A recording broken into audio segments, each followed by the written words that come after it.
Social activist Sanayaima asserted that it is time for younger generation to begin discussions on boundless wisdom hidden in Puya.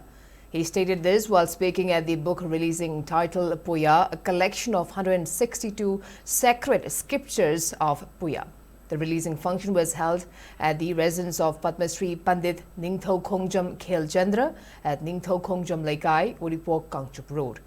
He expressed happiness over the release of the book after 20 years' effort to make the people understand the script in an easier way.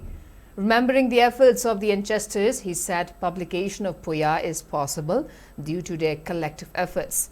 He also praised Padma Shri Ningthau Khongjam Khelchandra, who collected the script for the benefit of the younger generation, urging the youths to explore the boundless wisdom hidden within these ancient texts.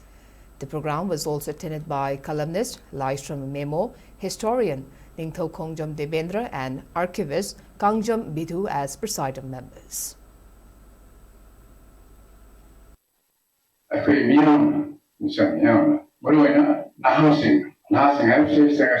College, university, higher secondary school, Oza University, Mahiro University, we are Langay, Larry Power, Bagay, a white person, you go, I don't care, I'm a top one, but you have a street, and no one over, Kokita, and see, we don't